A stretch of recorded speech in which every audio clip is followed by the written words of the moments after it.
Au nom de Dieu, le miséricordieux, le clément, le miséricordieux, c'est à lui que nous demandons assistance, louange à Dieu, le Seigneur du monde. Louange à Dieu qui pardonne par sa faveur les péchés de ceux qui lui demandent le pardon. Et je témoigne également qu'il n'y a de divinité qu'Allah Azzawajal et que son Mohammed est son prophète et son messager. Et puis, nous allons parler dans quelques minutes du sens de l'islam. Que veut dire l'islam? D'où vient ce mot? Et essayons de l'appliquer sur la vie quotidienne des musulmans et verrons bientôt où se trouve le mal que vivent les musulmans dans notre époque. C'est pourquoi nous allons recommencer tout de suite. Donc l'islam, comme tout le monde le sait, vient du mot soumission, la soumission totale. La soumission totale vu qui ou bien à qui nous avons devoir à lui obéir, à savoir Allah Azzawajal, le Dieu le Tout-Puissant. Donc, et la soumission totale, comme je viens juste de dire, parce que le Dieu est unique et tout-puissant, et chose qui nous impose de lui obéir ad littéram, bien à la lettre comme dit les Français. Donc, à partir de cette définition, petite définition, brève définition, essayons de l'appliquer sur la vie des musulmans. Et voyons s'il y a vraiment quelque chose qui s'appelle l'islam ou bien quelques grimaces qui ne feront ni froid ni chaud dans la vie du vrai musulman. Voilà. Donc, comme il est dans l'ordre des choses, nous allons recommencer par le premier verset qu'Allah Azzawajal, bien le Dieu, avait fait descendre aux musulmans, à savoir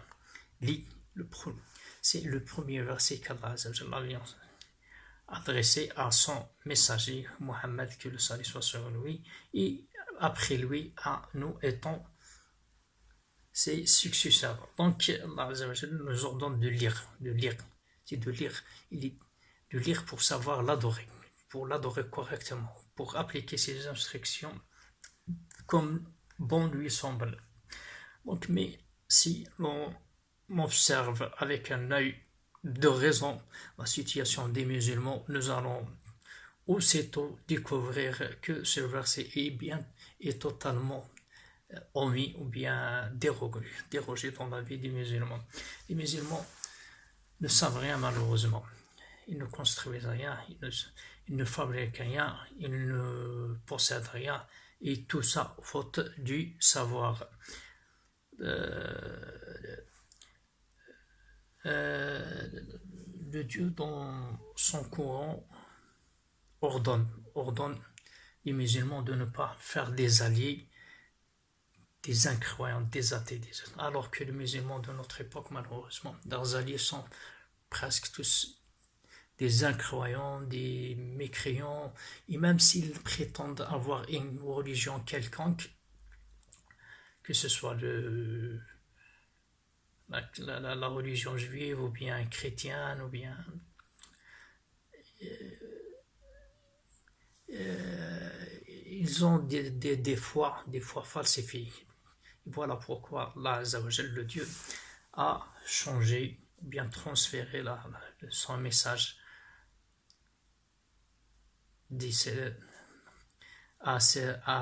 aux musulmans au lieu et place de le laisser dans les mains des juifs et des chrétiens parce qu'ils ont falsifié leurs livres. Et ces alliés, malheureusement, comme il est évoqué dans le Coran, ne seront jamais satisfaits de nous, les musulmans, de nos autres musulmans, parce que, sauf si on suit leur religion, comme l'avait dit Allah Azzawajal dans son Coran. Ces alliés, comme vous le savez, ils tuent les musulmans de par le monde, ils les persécutent, ils les oppressent, Et malheureusement, les musulmans, comme je viens juste de dire,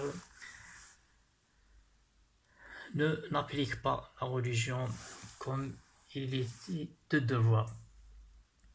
Le Dieu dans le Coran nous interdit de suivre les pas du diable, le mot des diables, alors que les musulmans de notre époque, malheureusement, le suivent sans faire attention. Ils appliquent ses instructions sans se rendre compte. Bon, ils chantent alors que Allah Azza wa Jalla nous l'a interdit. Ils dansent, ils boivent de l'alcool, du vin. Ils font le réveillon, ils ont la Saint-Valentin, ils les suivent. Alors que Allah Azza wa Jal, le Dieu, nous a interdit d'imiter, de les imiter. Mais malheureusement, les musulmans de notre époque ne font rien que de suivre. Le Dieu nous ordonne de lui obéir. Il l'avait évoqué à maintes reprises dans le Coran, de lui obéir et d'obéir à son prophète Mahomet, que le salut soit sur lui. Alors que les musulmans de notre époque ne font rien. Ils n'ont même pas l'aspect du musulman. La plupart, je peux le dire, je d'augmenter cela, que 80% des musulmans de notre époque ne ressemblent pas aux musulmans. Par contre, ils se font ressembler aux chrétiens, aux juifs, aux athées, aux hindous, sauf aux musulmans. Donc c'est une dérogation à cette instruction. Comme je disais tout à l'heure, il nous a ordonné de lire alors que personne ne lit. C'est une dérogation. Il nous a interdit d'imiter ou bien de suivre le diable, les pas de diable, alors que nous le faisons sans se rendre compte. C'est une autre dérogation. Donc, on suit tout le monde. On obéit à tout le monde, à part à Dieu et à son prophète, que le salut.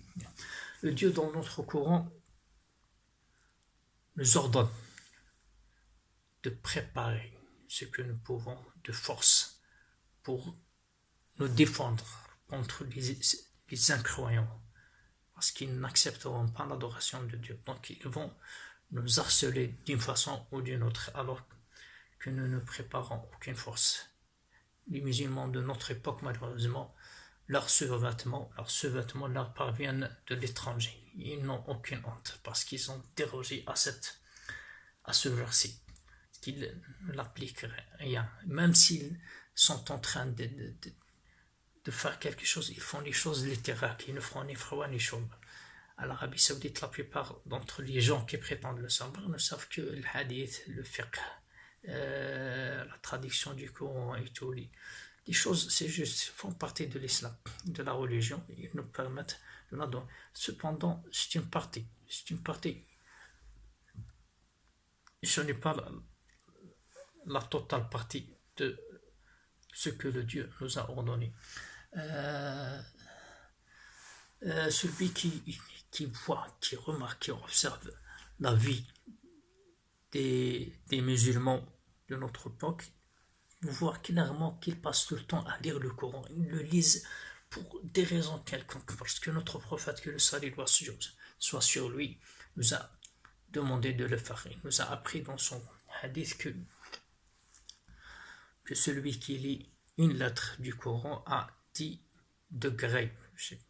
Alors, il a dit qu'il ne disait pas alif, lam, mim, c'est une lettre, mais alif, c'est une lettre, lam, c'est une lettre, et mim, c'est une lettre. Donc, c'est 30 degrés par ce petit monde. Ils le font parce que notre prophète nous a dit que celui qui lit le Coran va avoir une place très haute dans le paradis, à savoir juste où il s'arrête de lire. Il a dit que le Dieu a des proches ses compagnons lui ont demandé lesquels. Il a dit que c'était bien, ce sont les lecteurs, les gens du Coran. Il n'a pas dit les lecteurs du Coran, parce que je reviendrai bientôt sur le mot de lecteur. Donc, et tout, il y a une valeur très très. Cependant, il ne l'applique pas. Il ne l'applique pas ce que le Dieu ordonne dans ce Coran. Il l'a dit. Pourquoi? Parce que l'application des ordres demande de la patience, demande du sacrifice, demande. Ici, c'est ainsi que la vraie religion est bâtie. Et malheureusement, les musulmans de notre époque veulent un paradis terrestre et un paradis céleste, chose qui ne va pas, étant contradictoire. Donc, il lit le Coran, il passe tout le temps à régler sa prononciation, de lui donner une très belle voix et tout, c'est juste, c'est le Coran, il faut le lire de la sorte. Cependant, ça n'est pas l'objectif de sa descente. L'objectif, c'est de l'appliquer. Notre prophète, que le salut soit sur lui, dit que les plus grands hypocrites de sa nation sont les lecteurs du Coran. Les lecteurs du Coran. Pourquoi? Parce que le prophète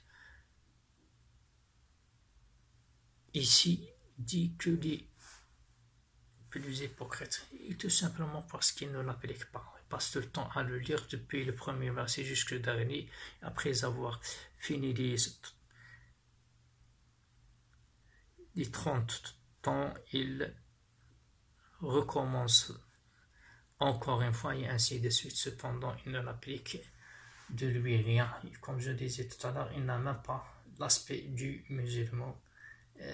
Donc, voilà pourquoi notre prophète, que le salut soit sur lui, dit dans un autre hadith que le prophète élève le degré de quelqu'un, de certains, il baisse le degré d'autres avec le Coran. Avec le Coran, il élève, bien il se lève la valeur de quelqu'un parce qu'il l'applique, il baisse l'autre parce qu'il ne l'applique pas. Voilà pourquoi. Ça, c'est un petit exemple parmi tant d'autres. Et je pense que n'importe quelle personne qui a un peu de raison l'a déjà remarqué.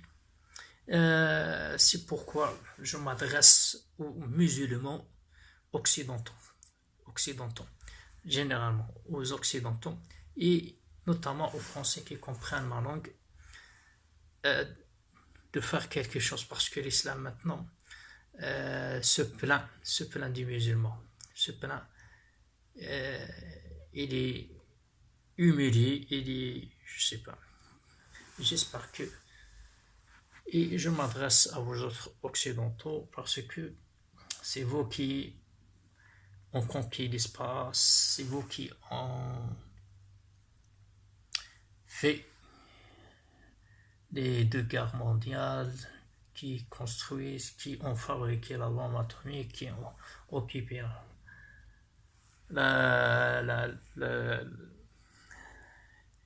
l'Afrique. Je m'adresse aux ancêtres de Napoléon Bonaparte, du général de Gaulle, les ancêtres de Hitler, le maudit, de faire quelque chose parce que vous êtes.